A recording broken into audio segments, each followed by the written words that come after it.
Assalamualaikum warahmatullahi wabarakatuh. Salam sehat untuk semuanya. Mari kita saling menguatkan diri untuk menghadapi wabah yang melanda negara kita sekarang ini dan juga dunia. Semuanya saling menguatkan diri, saling menjaga, jauhi kerumunan, stay di rumah.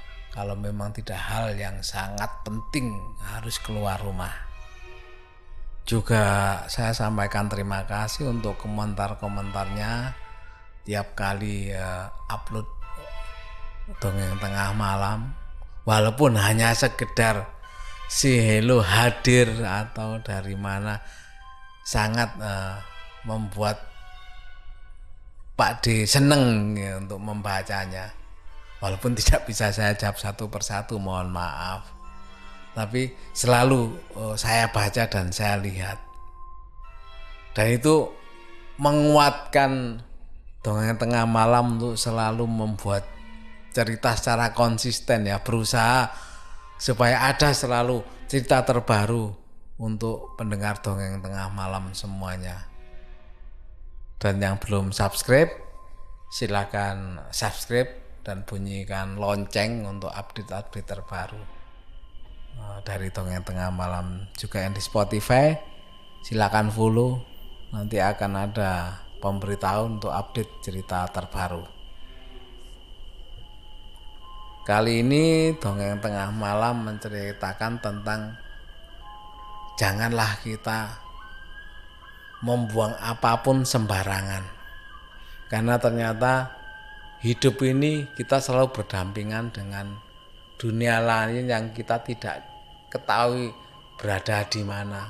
Kecuali kalau kita punya kelebihan khusus yang bisa melihat dan tahu ya. Tapi pada umumnya kita kan nggak tahu. Dalam cerita ini sebut saja namanya Rebo ya. Rebo ini pekerjaan harinya itu serabutan. Jadi kalau ada pekerjaan baru dia akan berangkat tuh kerja. Bahkan kalau nggak ada dia keliling gitu loh. Barangkali ada yang membutuhkan jasanya dari kampung ke kampung.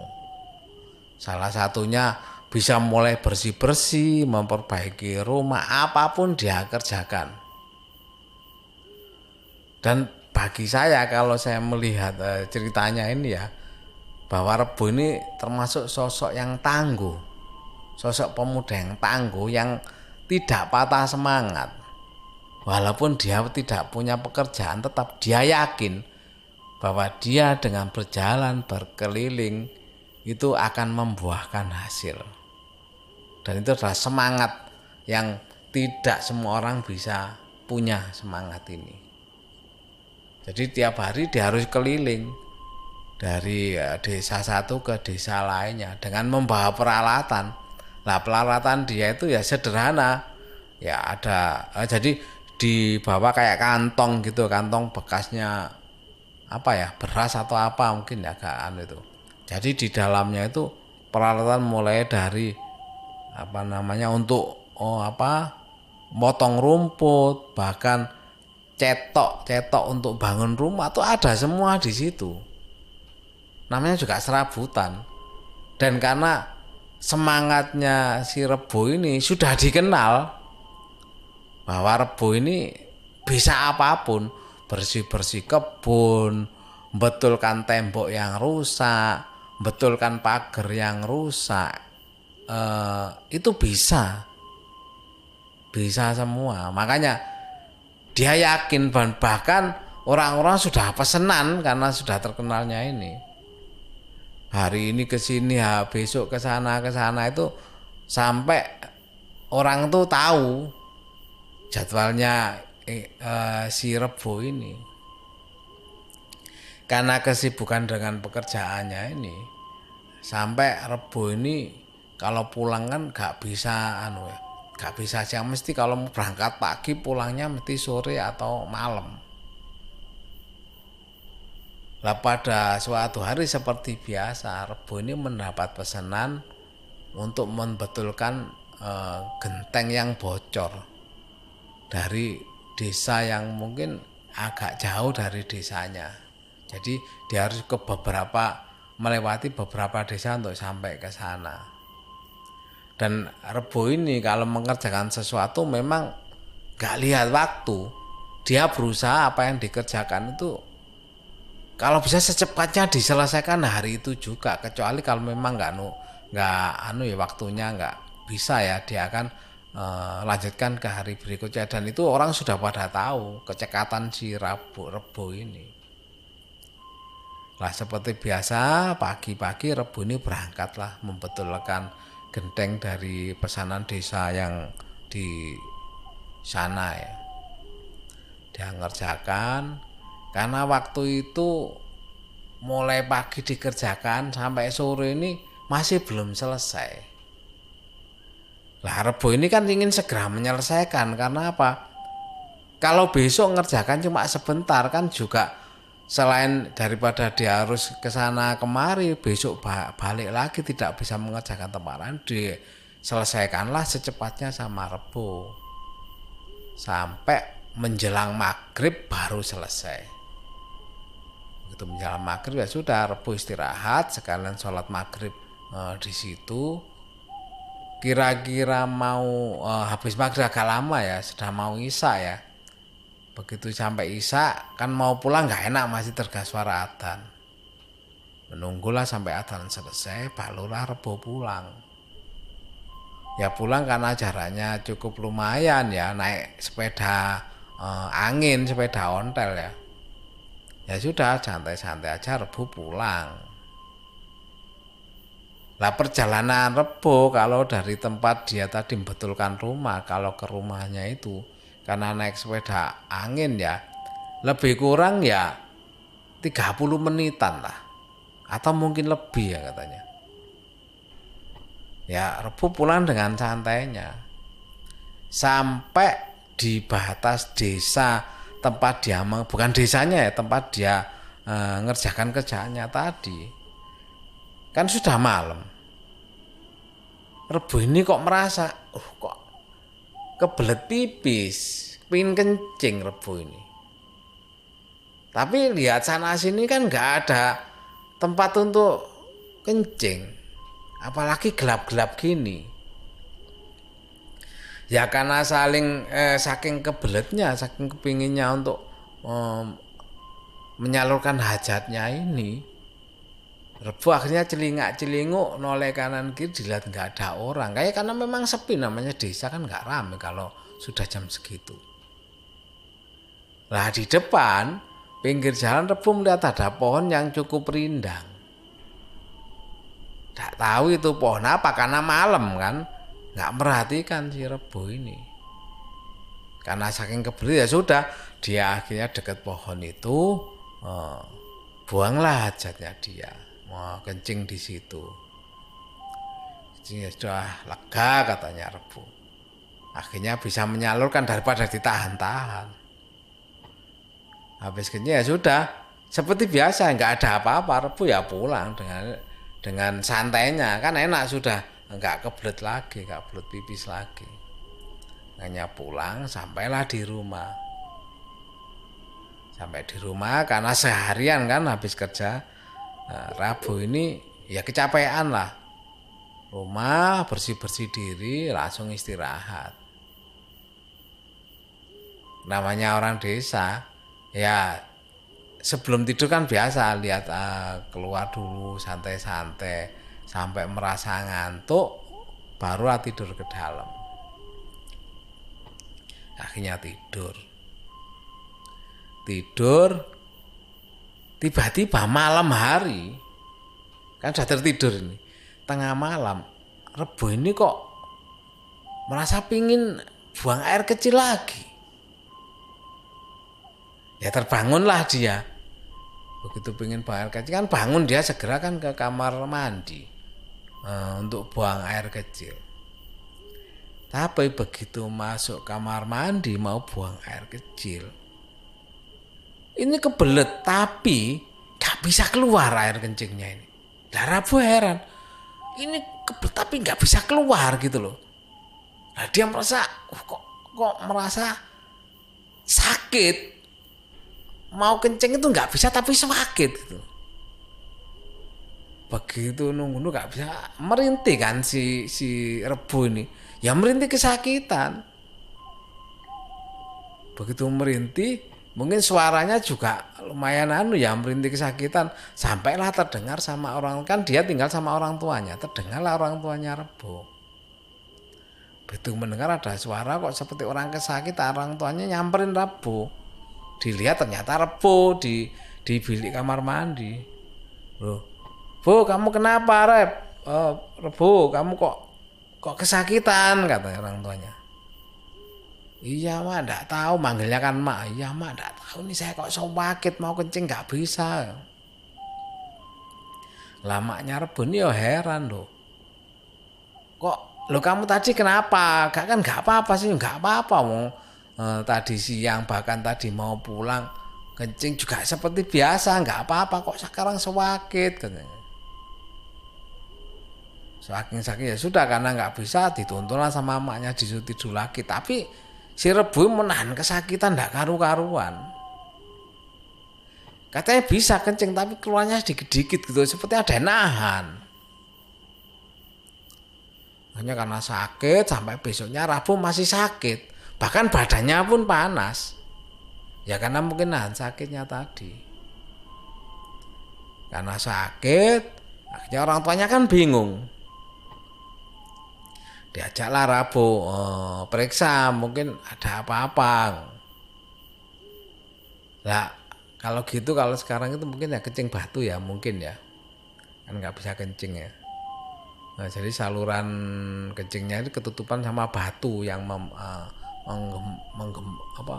menggumpal ya batunya itu. Diperiksakan akhirnya sama dokter, oh ya ini mungkin ya tadi mungkin kencing batu atau apa, dikasih lah obat sama mantri kesehatan ya di puskesmas, maksudnya dia akan pergi ke puskesmas terdekat ya. Ya sebenarnya gak terdekat, jauh sih dari desanya kalau mau ke puskesmas. Hanya dikasih obat nggak sembuh-sembuh si Rebo ini, katanya sih masih sakit aja sampai berlangsung 2 hari. Jadi hari ketiga daripada waktu malam itu, jadi besoknya sama besoknya dari masih kesakitan Rebo ini. Kesakitan ya bisa kan, akhirnya setelah dikasih obat katanya bisa kencing, cuma sih tetap rasanya masih ngejek, karena sakit di daerahnya kencingnya dia itu. Akhirnya karena orang desa ya, orang desa sakit gitu kan mesti orang tetangga-tetangga kan dengar semua. Dengar semua kan banyak yang akhirnya nyambangi ya, artinya jenguk dia sakit. Tetangga-tetangga sebelah, oh, sakit apa kok? Oh, si Rebo sakit apa? Hanya diceritain lah. Lah, salah satu yang jenguk itu mungkin orang yang agak ngerti ya, masih orang pengalaman mungkin. Ditanyailah si Rebo, kamu sebelum sakit itu kenapa, katanya gitu. Ya nggak apa-apa, saya nggak masa dia tiba-tiba sakit seperti itu, katanya nggak ada yang aneh sebelum merasakan sakit itu. Ya mungkin karena rasa penasaran atau apa dari orang yang agak ngerti tadi. Ditanyai si Rebo, sebelum kamu sakit gini apa yang kamu lakukan, katanya. Nah nggak ada apa-apa Pak, saya ini loh ya nggak melakukan apa-apa ya, kerja seperti biasa, pulang seperti apa, seperti biasa. Coba diinget-inget, kamu ada melakukan apa sebelum sakit ini waktu pulang. Akhirnya Rebo cerita bahwa hari itu sebenarnya dia mengerjakan di desa seberang yang agak jauh. Lah pada waktu pulang katanya dia ingin kencing karena kan malam.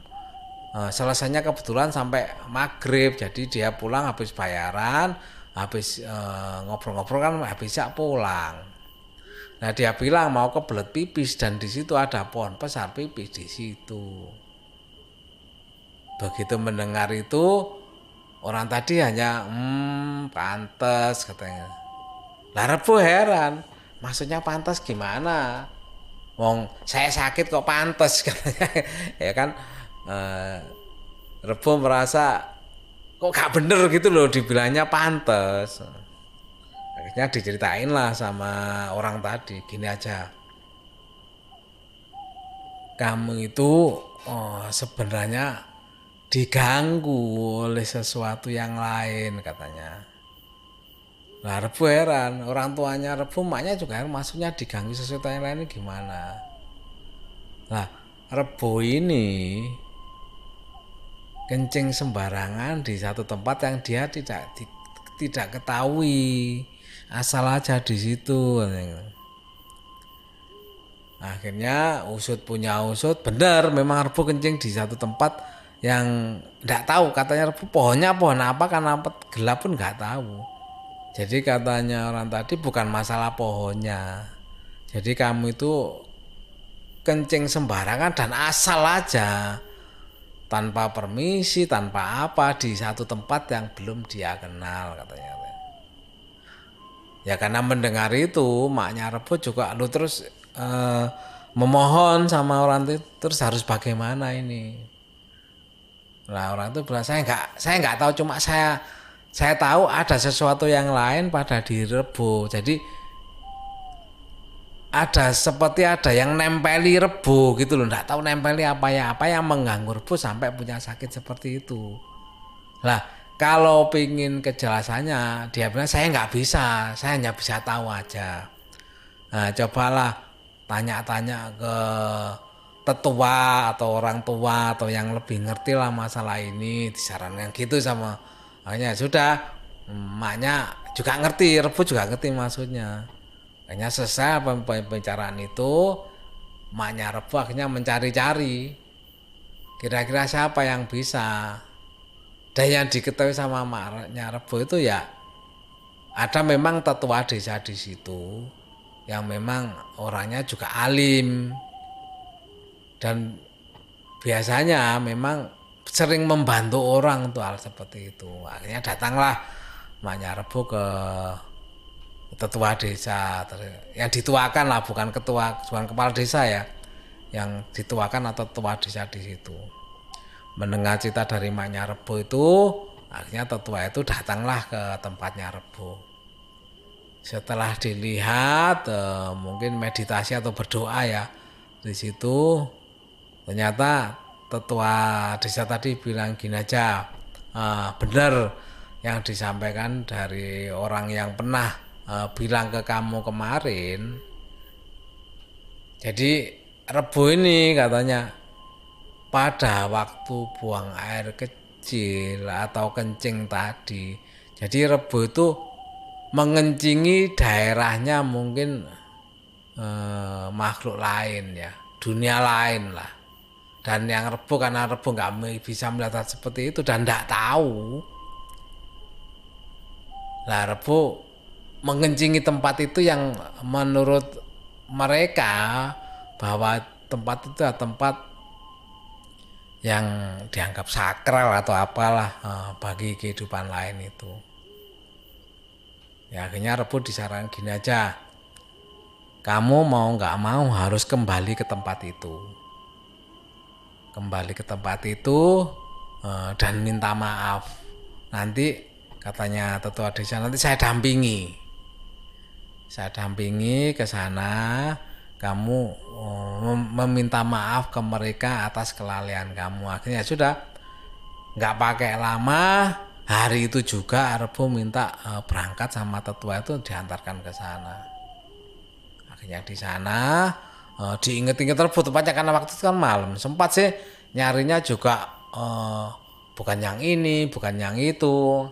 Akhirnya ya ketemu dan tetua desanya, oh ya bener kayaknya di sini. Akhirnya Rebo juga menyampaikan maaf di situ sambil didampingi, mungkin di mediasi ya sama tetua desa itu. Akhirnya menyampaikan semua, ya sudah. Nah, cuma tetua desa tadi nyampaikan sama Rebo, karena kesalahan dari si Rebo, jadi mereka atau dunia lain dunia yang tadi ya, yang sama Rebo menyampaikan minta kayak dibuatkan bukan sesajen sebenarnya, minta seperti membuat syukuran gitu loh, syukuran. Tapi baik itu tuh saya nggak bilang bahwa itu untuk dia, nggak, cuma syukuran ada dengan syarat membuat acara syukuran bahwa minta disembelihkan ayam utuh katanya. Tapi tetua desa tadi bilang sebenarnya permintaannya aneh-aneh, itu karena nggak tahu dinegosiasi sama tetua desa atau di apa, jadi hanya minta ayam utuh aja. Dan ayam utuh ini nanti setelah dimasak kan ngundang tetangga katanya, kan di rumah bukan di situ, karena tetua desa mungkin juga nggak mau kalau diadakan di situ, diadakan di rumah Rebo juga. Akhirnya minta ayamnya itu nggak boleh dikasihkan ke siapa-siapa katanya gitu. Jadi minta supaya dibuatkan ayam kayak apa namanya, tumpeng, minta dibuatkan tumpeng dan dikasih ayam utuh, tapi ayamnya nggak boleh dimakan, yang lainnya boleh dimakan. Ya sudah, akhirnya dilaksanakan. Besoknya persiapan pagi sudah masa-masa untuk buat tumpeng ya. Akhirnya mengundang tetangga-tetangga. Setelah kumpul kan disajikan juga ayam utuh sebenarnya. Jadi mintanya cuma satu, itu nggak boleh dimakan. Jadi minta ayam utuh, jadi mintanya cuma satu, tapi kan nggak mungkin bikin satu. Jadi minta beberapa. Akhirnya sama orang tuanya Rebo dibikin setelah kumpul semua, acara-acara semua, jadi ayamnya yang utuh satu tuh dibawa sama orang tuanya Rebo, memang nggak boleh dimakan siapapun. Akhirnya setelah acara itu selesai ya sudah. Seperti Pak Rebo masih belum merasakan gitu, masih merasa sakit juga. Jadi katanya di daerah bawah ini sakitnya kayak ditusuk-tusuk katanya. Nggak tahu sakit apa. Rebo nggak bisa membayangkan sakitnya itu.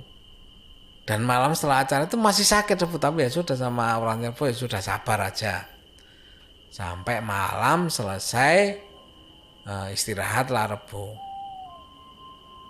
Begitu pagi, bangun pagi, Rebonya merasa heran dan walau alam katanya, sakit yang dirasakan Rebo itu hilang sama sekali, dan pagi itu Rebo kencing seperti biasa. Nggak tahu ini runtutannya gimana, kalau secara akal memang sulit diterima. Tapi kenyataannya katanya pagi itu Rebo begitu masuk ke bilik kamar mandi, buang air kecil itu lancar, tidak ada merasakan sakit apapun. Dan seperti biasa normal, jadi nggak seperti habis sakit terus sembuh pelan-pelan, enggak katanya. Pagi langsung enak badannya, yang dirasakan kan karena nggak bisa kencing ya, kencingnya normal, lancar, enggak ada apa-apa. Ya itu tadi pengalaman Rebo. Cuma saya belum sempat menanyakan gimana ayamnya diapakan, jadi sempat nggak saya ceritakan di sini ayamnya diapakan. Cuma yang pasti memang nggak boleh dimakan ayamnya utuh tadi, belum sempat diceritakan, jadi saya nggak mau menyampaikan hal yang tidak sesuai, saya malah keliru nanti. Jadi itu tadi cerita mengenai Rebo yang ya kencing sembarangan ya, memang ya kan tidak boleh, kalau bisa ya pada tempatnya lah. Nah, itu tadi cerita dari Dongeng Tengah Malam, mudah-mudahan bisa menghibur teman-teman semua. Saya akhiri, wassalamualaikum warahmatullahi wabarakatuh.